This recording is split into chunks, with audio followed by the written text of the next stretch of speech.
नमस्कार, स्वागत है आपका आज के ताजा और बड़ी समाचारों में। तो आइए जानते हैं खबरों को एक एक करके। अगर इससे पहले कि आप हमारे चैनल पर नए हैं तो चैनल को सब्सक्राइब करके ऑल नोटिफिकेशन बेल को जल्दी से दबा दें ताकि आने वाले सभी नए वीडियो की जानकारी मिलती रहे। किसान आंदोलन का 69वां दिन, पुलिस ने बॉर्डर पर किले और नुकीले सरिये बिछाए, जिस पर तोमर बोले सभी मुद्दों पर संसद के अंदर और बाहर चर्चा करने को तैयार।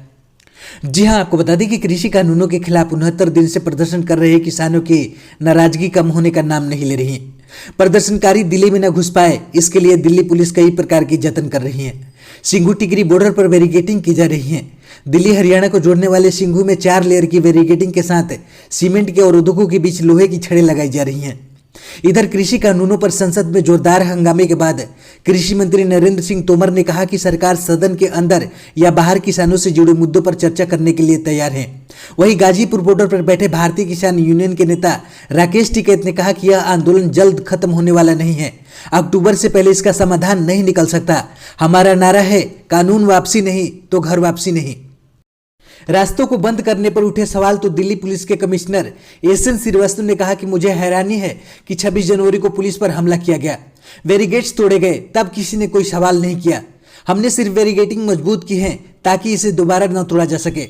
वहीं किसान आंदोलन में हुई हिंसा का जिक्र करते हुए श्रीवास्तव ने कहा कि अब तक इनमें 510 पुलिसकर्मी घायल हुए हैं। इधर किसान संगठनों ने ऐलान किया है कि 6 फरवरी को नेशनल और स्टेट हाईवेज को जाम किया जाएगा। भारतीय किसान मोर्चा के नेता बलबीर सिंह राजेवाल ने कहा कि शनिवार को दोपहर 12 बजे से 3 बजे तक नेशनल और स्टेट हाईवेज को ब्लॉक किया जाएगा। इस बीच संयुक्त किसान मोर्चा ने कहा कि जिन 128 लोगों को दिल्ली पुलिस ने गिरफ्तार किया है उनकी कानूनी मदद के लिए एक कमेटी बनाई गई है। दूसरी ओर दिल्ली की सीमाओं पर देश भर से किसानों के जत्थों का पहुंचना जारी है। दिल्ली बॉर्डर पर आंदोलन कर रहे किसान आत्मनिर्भर बन रहे हैं। टिकरी बॉर्डर पर किसानों की तंबुओं की बिजली काट दी गई थी। अब किसान राशन पानी के साथ साथ बिजली की व्यवस्था करने के लिए जनरेटर को साथ लेकर चल दिए हैं।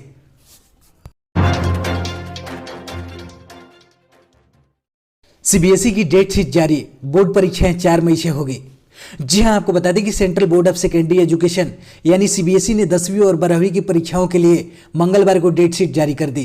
केंद्रीय शिक्षा मंत्री रमेश पोखरियाल निशंक ने सोशल मीडिया पर इसकी जानकारी दी। डेट शीट के मुताबिक 10वीं और 12वीं की परीक्षाएं 4 मई से शुरू होगी। 10वीं की परीक्षाएं 7 जून तक, जबकि 12वीं की परीक्षाएं 11 जून तक चलेगी। सीबीएसई की तरफ से कहा गया है कि कम दिनों में एग्जाम को खत्म करने के लिए 12वीं की परीक्षाएं 2 शिफ्ट में होगी।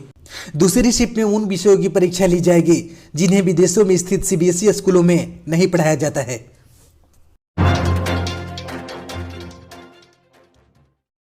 पंजाब के जलालाबाद में भयंकर हंगामा, भिड़े कांग्रेसी और अकाली, सुखबीर बादल की गाड़ी पर भयंकर हमला। जी हां, आपको बता दें कि पंजाब के जलालाबाद से बड़ी खबर है। यहां अकाली दल और कांग्रेस पार्टी के कार्यकर्ता आपस में ही भिड़ गए। इस भिड़ंत के दौरान दोनों पार्टियों के कार्यकर्ताओं के बीच जमकर पथराव हुआ। इस घटना से जुड़ा एक वीडियो सोशल मीडिया पर जमकर वायरल हो रहा है, जिसमें उग्र भीड़ अकाली दल के अध्यक्ष सुखबीर सिंह बादल की कार पर ईंट पत्थर बरसा रही है। इस घटना पर शिरोमणि अकाली दल की तरफ से कहा गया है कि पुलिस द्वारा संरक्षित कांग्रेस पार्टी के गुंडों द्वारा अकाली दल के अध्यक्ष सुखबीर सिंह बादल की जान लेने का प्रयास किया गया। पार्टी द्वारा दावा किया जा रहा है कि पार्टी के 3 कार्यकर्ता जो अध्यक्ष की कार पर कूदे, उन्हें 3 गोलियां लगी हैं। बताया जा रहा है कि जलालाबाद में नगर काउंसिल चुनाव के लिए नामांकन के दौरान अकाली दल और कांग्रेस के कार्यकर्ता आपस में ही भिड़ गए। श्रीलंका में कोविशील्ड टीके से अब तक कोई दुष्प्रभाव नहीं दिखे। भारत में आए थे कई साइड इफेक्ट के केस। जी हां, आपको बता दें कि भारत द्वारा उपलब्ध कराया गया ऑक्सफोर्ड एस्ट्राजेनेका का टीका कोविशील्ड शुक्रवार को श्रीलंका के 5286 लोगों को लगाया गया था।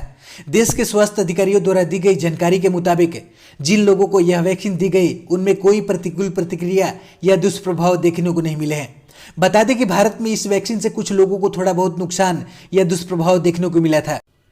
श्रीलंका ने अग्रिम पंक्ति के स्वास्थ्य कर्मियों, सैनिकों और सुरक्षा कर्मियों को कोरोना वायरस का टीका लगाने के राष्ट्रीय कोरोना वायरस टीकाकरण अभियान की शुरुआत शुक्रवार को की थी। भारत ने श्रीलंका को कोविशील्ड टीके के 5 लाख खुराक उपहार में दी थी।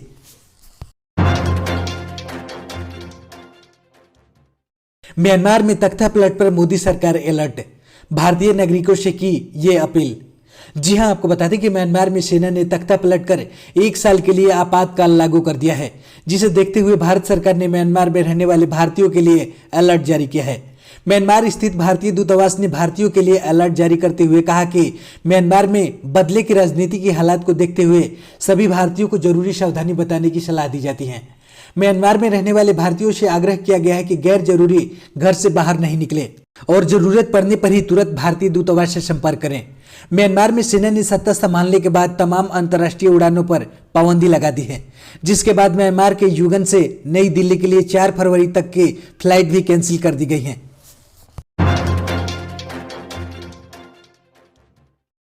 अमेरिका की ड्रैगन को चेतावनी, कहा पड़ोसियों को डराना धमकाना ठीक नहीं, भारत की सीमा पर भी नजर। जी हां, आपको बता दें कि अमेरिका के जो बाइडेन प्रशासन ने सोमवार को कहा कि अपने पड़ोसियों को डराने धमकाने के चीन के लगातार जारी प्रयासों से अमेरिका चिंतित है तथा भारत चीन सीमा के हालात पर उसने करीब से नजर बनाकर रखी हुई है। व्हाइट हाउस की राष्ट्रीय सुरक्षा परिषद की प्रवक्ता एमिली जे हॉर्न ने कहा कि हमने हालात पर करीब से नजर बनाए रखी है। भारत तथा चीन की सरकारों के बीच चल रही वार्ता की भी हमें जानकारी है और हम सीमा विवादों के शांतिपूर्ण समाधान के लिए सीधी वार्ता का समर्थन जारी रखेंगे। हॉर्न भारत के क्षेत्रों में घुसपैठ कर उन पर कब्जा जमाने के चीन के हाल के प्रयासों से संबंधित सवालों का जवाब दे रही थी। उन्होंने कहा कि बीजिंग द्वारा पड़ोसियों को डराने धमकाने के निरंतर प्रयासों से अमेरिका चिंतित है। उन्होंने कहा कि प्रशांत क्षेत्र में साझा समृद्धि, सुरक्षा एवं मूल्यों को आगे ले जाने के लिए हम अपने मित्रों, साझेदारों और सहयोगियों के साथ खड़े हैं।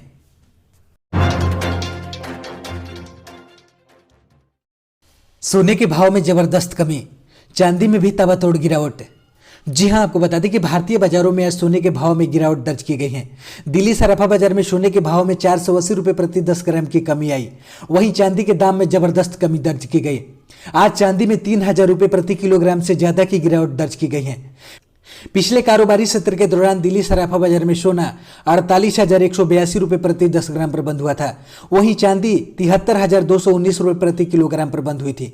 अंतर्राष्ट्रीय बाजारों में आज सोना चांदी के भाव में गिरावट आई। दिल्ली सराफा बाजार में मंगलवार को गोल्ड का भाव 480 रुपये प्रति 10 ग्राम घट गया। राजधानी दिल्ली में 99.9 ग्राम शुद्धता वाले सोने का नया भाव अब 47,702 रुपये प्रति 10 ग्राम हो गया है। दिल्ली का लाल किला हुआ अनिश्चितकाल के लिए बंद, बर्ड फ्लू की वजह से हुआ यह फैसला। जी हां, आपको बता दें कि इस वक्त की सबसे बड़ी खबर आ रही है कि लाल किला को अनिश्चितकाल के लिए बंद कर दिया गया है। दिल्ली सेंट्रल के डीएम ने आज इस बाबत एक आदेश जारी किया है। दिल्ली आपदा प्राधिकरण की ओर से जारी किए गए आदेश में कहा गया है कि लाल किला और आसपास के इलाकों में बर्ड फ्लू संक्रमण को ध्यान में रखते हुए परिसर को आम जनता और पर्यटकों के लिए बंद किया जा रहा है। आर्कियोलॉजिकल सर्वे ऑफ इंडिया के डायरेक्टर की अनुमति से लाल किले को आम लोगों और पर्यटकों के लिए बंद कर दिया गया है। इससे पहले लाल किला इलाके में 14 कौवे और 4 बतखों की मौत हो गई थी। बाद में सैंपल की जांच में इनमें बर्ड फ्लू की पुष्टि हुई थी। 8 सैंपलों में बर्ड फ्लू के स्ट्रेन मिलने के बाद एनिमल हस्बेंड्री डिपार्टमेंट ने दिल्ली में बर्ड फ्लू होने की पुष्टि की थी। बर्ड फ्लू के सैंपल पॉजिटिव मिलने के बाद प्रशासन ने लाल किले में आम लोगों की एंट्री पर 19 जनवरी से 26 जनवरी तक के लिए प्रतिबंध लगा दिया था। गौरतलब है कि 22 जनवरी से 26 जनवरी तक लाल किले को हर साल बंद रखा जाता है, लेकिन इस साल बर्ड फ्लू के कारण इसे बंद किया गया था। पश्चिम बंगाल में सियासी उठापटक के बीच तृणमूल के दीपक हल्दर भी भाजपा में शामिल। जी हां, आपको बता दें कि विधानसभा चुनाव से पहले ममता सरकार के एक और विधायक मंगलवार यानी 2 फरवरी को भाजपा में शामिल हो गए। डायमंड हार्बर से विधायक दीपक हल्दर ने सोमवार को ही टीएमसी से अपना इस्तीफा दे दिया था।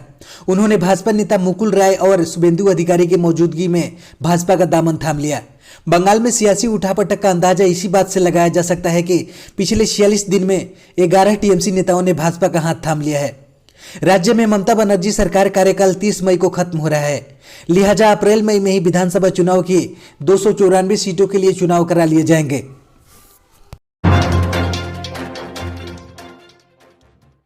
भारत में पिछले 24 घंटों में दर्ज किए गए 8,635 नए कोविड-19 केस। जी हां, आपको बता दें कि देश में कोरोना संक्रमण के हालात अब नियंत्रण में दिखाई दे रहा है। पिछले 24 घंटों में कोविड-19 के 8,635 नए मामले दर्ज किए गए हैं। यह 2 जून के बाद एक दिन में सबसे कम मामले आए हैं।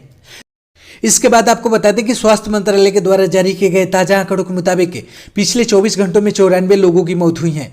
यह 12 मई के बाद एक दिन में सबसे कम मृतकों की संख्या के बाद है। 12 मई को 87 मरीजों की मौत रिपोर्ट हुई थी। इसी के साथ देश में कुल कोरोना संक्रमितों की संख्या 1,07,66,245 हो गई है।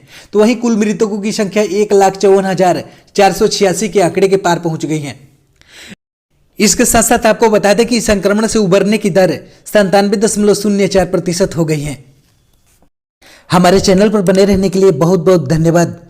दी गई जानकारी से अगर आप संतुष्ट है अथवा नहीं, अपनी राय कमेंट बॉक्स में जरूर दें। जय हिंद।